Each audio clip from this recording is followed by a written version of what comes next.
Lugupeetud volinikud, teie ees on nüüd tänase juba alanud päevakorra kavapunktid, et meil on see veel kinnitamata ja palun siis kinnitame tänase volikogu päevakorra.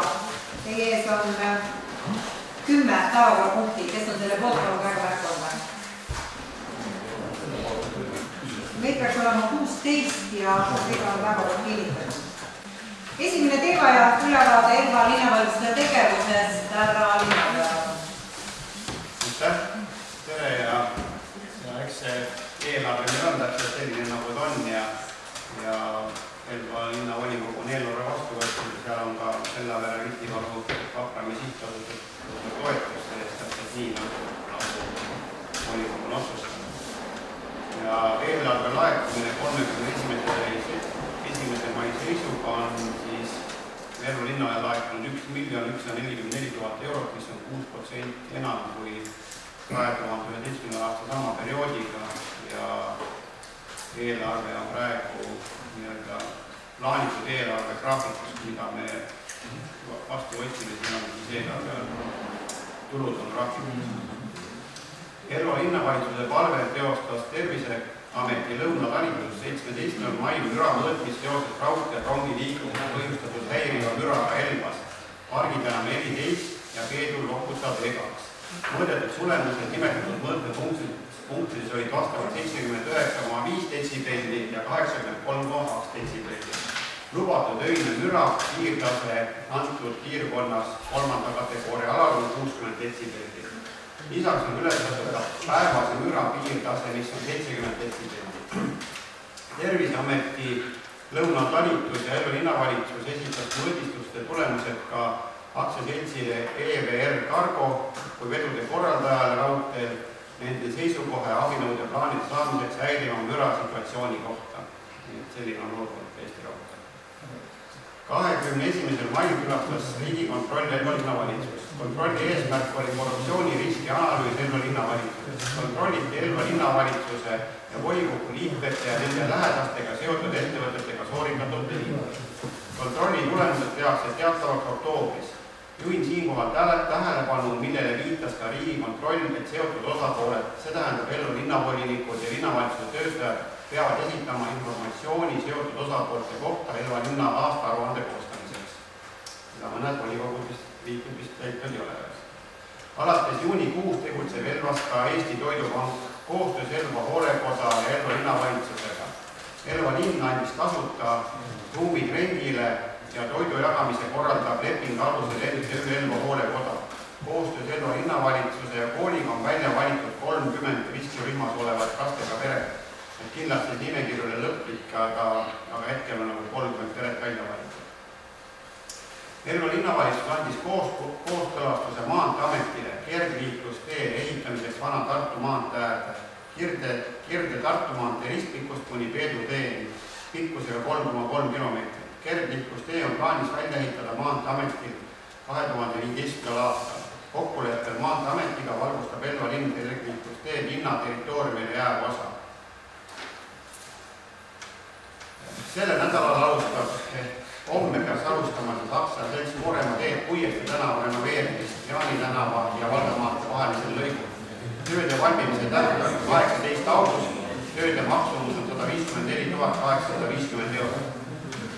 Elva linnavalitsus on alla kirjutanud ja pluss linna lisandub käibemaks.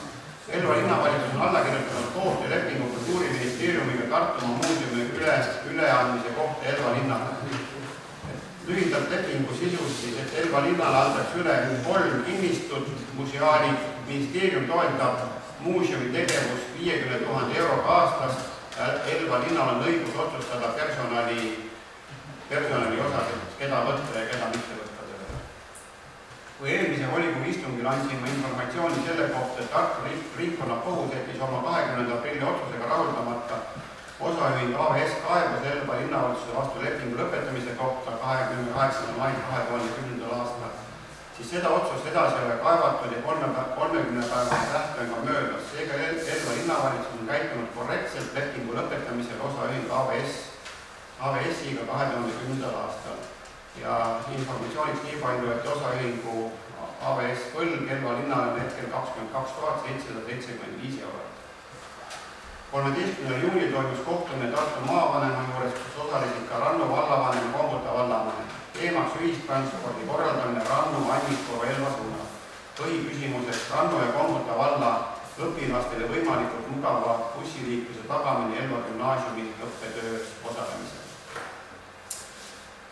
Enne jaanipäeva istutati Elva linnas 2008 suve lille, mille kastides ja peenates vahetati välja kevadseid võõrasemad ja uued peenad tehti Raekoja ette ja Arvijärve äärde. Juunis toimus 2 lastelaagri vahetust ja tööd anti 40 lapsele. 3. vahetus lastelaagril toimub augustikuus. Ja viimane informatsioon on selline, et uue Raekoja kella paigaldamine toimub 29. juunil ja 1. juuliks peaks näitama Raekoja kell õiget aega. Aitäh! Kas on küsimusi? Palun! Tervitas teie 2015, kas sinna läheb peale valgustuse veel rohkem, mis Elva linna raha on liitu? No, hetkel tohiks rohkem minna. Ma võin rääkida selle skeemi kohta. Praegu küsiti kooskõlastus projekteerimisel, nad hakkavad alles projekteerima ja orienteerub ehitusaeg oli 2015. Jah, mingi ei mõelda, kust nende finantsi tulevad. Must jutt on selline maanteega seotud asjad. Must jutt oleks siis selline, kust tuleb siit kergeristlikust ja siit selle äärest. On Maanteeameti enda joonis kaasa andnud selle kooskõlastus.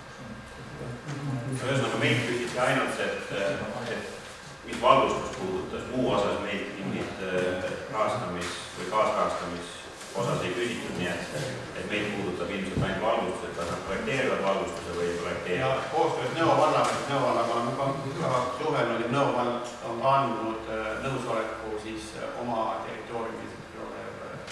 See läheb edasi. See osa valgust. Ta läheb Vakramäele välja sinna Peedu teeni, mis Vakramäelt Peedu peale läheb. Ennast ongi sinna Tartu poole. Korralgi täpsus, et kas siis Tartus saab Elvas kergliiklusvahendiga sõitades või kuidas see vahepeal võiks? No vahepealne lõik, ütleme nii, et jalgrattaga teoreetiliselt on võimalik 2000, sellel aastal oli plaanis siis edasi teha sealt Külitsest kuni Aiamaani, aga sellel aastal, kuna otsustati ümber, siis rahasid sellele lõigule ei antud ja siis kergliiklustöö on plaanis praegu järgmisel aastal, kas ta tuleb või ei tule. Kuni Aiamaani. Ja Aiamaa saaks tegelikult siis seda läbi Nõo, seal on ikka liiklus tunduvalt tõrenema näiteks jalgrattaga. Nii, aitäh, aga... Mul on Toomase küsimusega rongiliikluse kohta.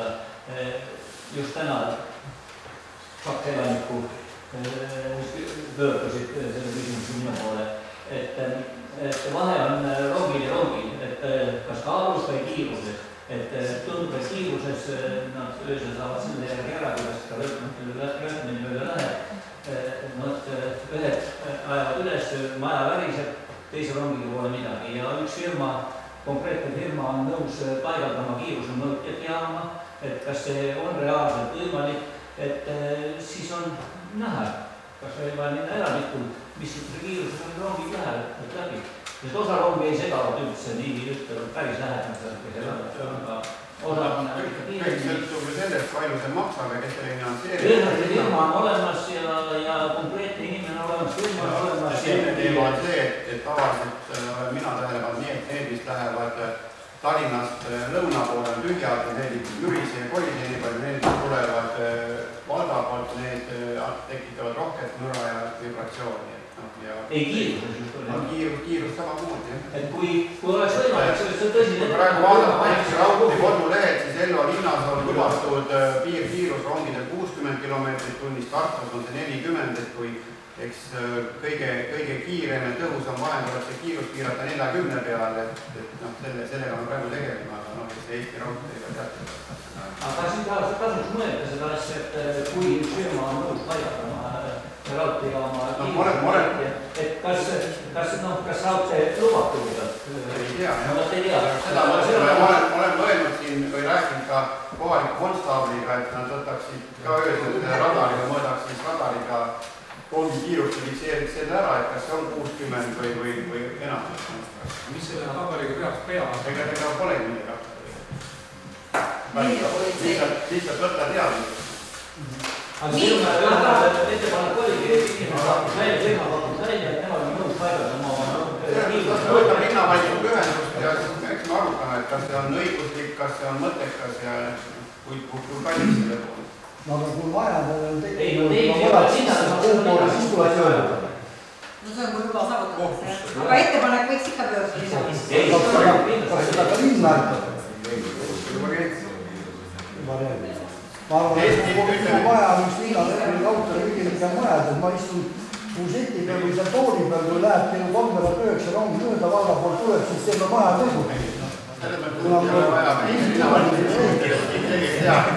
me teame kõik, et see asi ei ole normaalne ja sellega me tegeleme, aga paraku meie käed on suhteliselt lühikesed seal seda probleemi lahendada ja kes me koos Tervisekaitseametiga ikkagi läheme nii-öelda lõpuni ja kui ikkagi see müra on nii palju suurem, siis peab Eesti riik kas muutma seadust, et seda mürataset lubada tõsta või peab Eesti raudtee või midagi ette võtta, aga ei ole normaalne, et lihtsalt kiistatakse silmi kinni ja öeldakse, et lastisrongid tekitavad rohkem müra.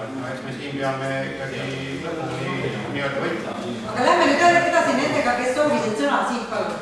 Ma küsiks ka, et kui ma vaatan seda raami ja vaatan kergliiklusteed ja siis on sellest, nagu öeldi, sellist Tartu Elva maantust on ta natuke siinpool. Aga kui vaatame sealt Kilitse kandist, siis tegelikult on ka teise poole seda maantust. Et ütlegi küsimus, kus kohast ta siis selle maantust ületab, aga kas selleks on siis mingi viadukt või kuidas muu? Eks ta kuskil on üle minema, et ega maantanud mure. Et näiteks lähtel on ju 2 tunnelit lähte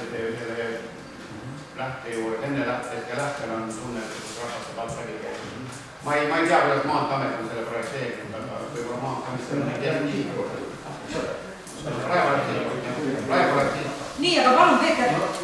See maavalitsus oli see koolibussi teemal, et kas sa näed, et see võiks lahendada aastast 2013?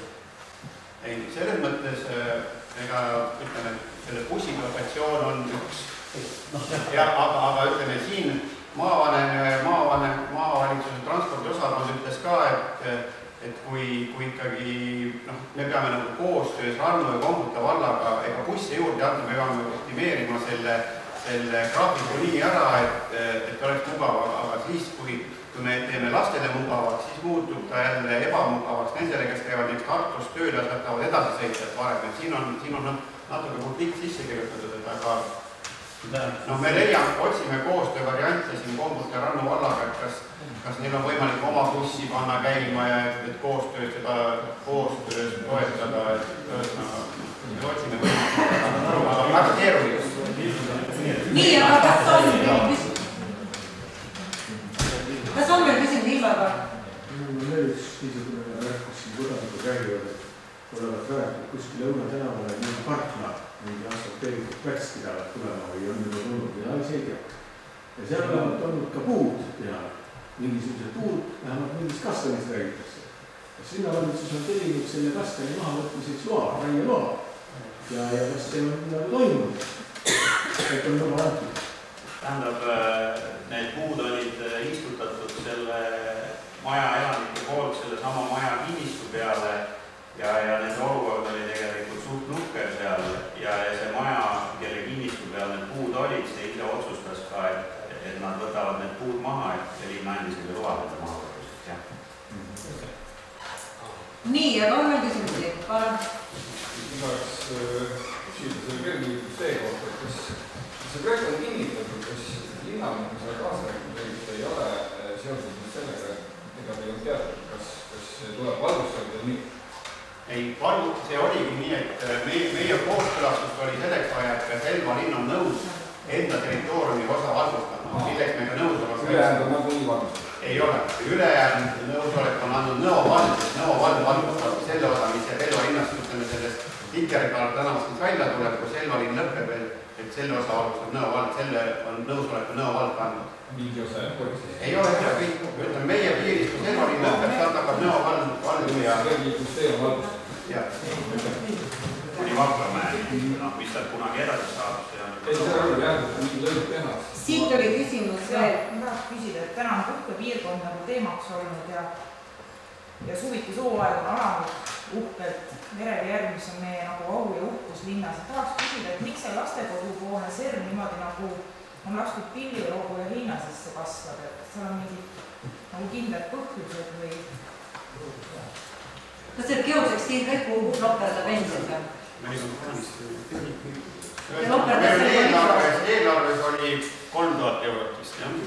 Ja järve liitmiseks ja me tellime selle pilliroo või kasvude liitmise järjest, aga üks versioon on seal kinni. See on planeeringu järgi, aga kunagi võib-olla läheb kinni. Ega seal midagi muud teha ei ole kui liita, sest on põhjus. Nii, aga Turme või veel? Ühest puhkepaigast tahaks rääkida veel, eks, et see Elva kalmist on või käest. Mis sa nii ütled? Ma kohe küsin, me käisime 2,5 tundi muuseumi sõpradega, mida kalmistati ja me nagu ei näinud midagi, mis riivab. Ma pool päeva küüdisin oma lähedast laudu ja neid lehti üheldasin sinna prügikasti, et pisar tuli silma kohe, et see kallis orgaaniline jääde läheb nüüd torma prügilasse, me peame sellest maksma. Et see teema on kõik korraldamata, ei ole seal nagu sellist biolagunevat materjali võimalik panna, et see liikumine on kuidagi täiesti unarusse jäänud. See on number 1 ja number 2, eks ju, vaatame neid kõnniteid või neid peatänavaid, mis seal on, eks ju, samad on igal pool, pole nagu vähe hooldatud, eks ju, võiksime ikkagi mingisugune 2-3 koormat seda lugerikast sõelmedki laiali jaotada, see hoiab ka natuke sambla kontrolli all, et selles suhtes on meil kuidagi natuke mõtlus. Ma tean, et prügiga on seal terve rida probleeme ja prügiasjad muutuvad, aga linnavalitsus vastab. Mis samblasse puudutab, see on maitse küsimus, mõnele väga sama meeldib ja väga kuri, kui samal ajal kaob. Aga mis jäätmemajandust, siis konteinerid on ostetud ja kas selle nädala jooksul või järgmise nädala alguses paigaldatakse konteinerid uude kohta surnuaias. Konteinerite peale pannakse ka sildid, mis sinna konteinerisse käib ja need suured konteinerid viiakse üldse minema ja uued konteinerid hakkavad asetsema 4 kohas surnuaia sees. See tähendab, et autodega neile konteineritele enam ligi ei pääse. Ja suured konteinerid, kuhu hakatakse neid väikseid tühjendama, hakkavad lukus olema. Mõlema jaoks pannakse nii biolaguneva jaoks kui sellepärast pannaksegi sildid peale, et igas kohas on 2 konteinerit, üks on biolaguneva jaoks ja teine on siis oleme äärde ei annaks teha seda komposteerida. Kui ta nagu ühes kohas, tähendab, kus teda pärast koondama hakatakse, see on nagu ise küsimus, aga tähendab, ega jäätmekäitlusfirma seda biojäädet ära vedama ei hakka, selle korral linna. Selle eest maksma ei hakata. Aga kui nüüd ainult ühte kohta teha sinna, siis ma arvan, et inimesed on suht mugavad ja nad ei viitsi teisi surnuaia otsa kõndida, nad panevad ikkagi selle biojäätme sinna tavalisse konteinerisse. Et ega praegu on ka surnuaiavaht on kogu aeg neid konteinereid seal sorteerinud ja tühjendanud, enne kui tuleb jäätmefirma. Aga probleem on, aga konteinerid on ostetud ja läheb üles. Mõni sildik oleks võinud juba mõni aasta tagasi seal olla, kuhu midagi panna tohib ja väikese hüvitada.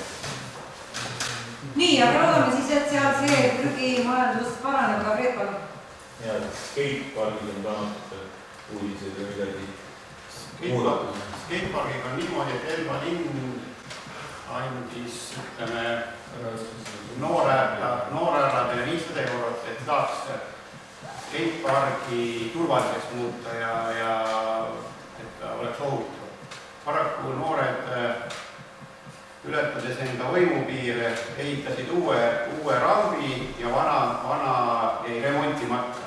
Koos Tõnu siin aitas ja firmad aitasid ja praegu on ikkagi noortega kokkulepe selline, olen rääkinud siin Pärti, Jannoga ja mitmete ettevõtjatega, kes leiavad need vahendid ja Elva linn annab ka veel 100 eurot ja tehakse ka see ülejäänud skatepark korda ja Tammaru pidi, Martti Tammaru, kes on peapiir seal, pidi see nädal hakkama tegema. Ta oli kooli lõpetamine, eelmine nädal kiirelt. Ma loodan, et see nädal saab korda. Nii, aga Tõnu oli veel. Skatepargid, et siin noorte meestega oli juttu ja nad tahtsid, et sinna istmed saaksid mingisugused. Et kaevevad, et noored neiud tulevad niisuguseid poisse vaatama ja neil ei ole mitte kuskil mujal istuda kui keset seda atraktsiooni. Ja noortised, eks ju, ei saa nagu tüdrukuid vigastada, aga tüdrukud ei saa kuidagi, no ei olegi kuhugi minna. Et sai lubatud, eks ju, see lubatud. Nii raudteeva pingid üles pannakse, siis panname paarvik. Ma ei leia seda paari vaba pingid. Praegu ette rohkem kogu üle. Nii, aga kui küsimusi praegu ei ole, ma küsiks ise veel ühe, et jutt on kogu aeg olnud selle püramiidi juurde läheduste vana kaubamaja juurde märkide panemisest tulevad need märgid keelatud. Juba olemas. Nädalavahetusel seisid seal autod. Ei no, praegu on pannakse üles. Ja teine, te loetlete siin iga aasta neid lilli, et kas ei ole kaalutud püsilillede paigaldamist lillepeenadele, et siis ei pea neid iga aasta jälle kogu aeg vahetama. Et on üks variant ja meil on siin spetsialisti Elvas palju, kes selle püsilille. Kus on nüüd lobised? Püsililled on talvel meil kõigil lunal. Aga selles betooni ei, no aga muud peenad ei ole, kõik ei ole betooni sees. See on küsimus Moonikale, ma pidin ammu rääkima, ma mõtlen meelde, et praegu tuli meelde.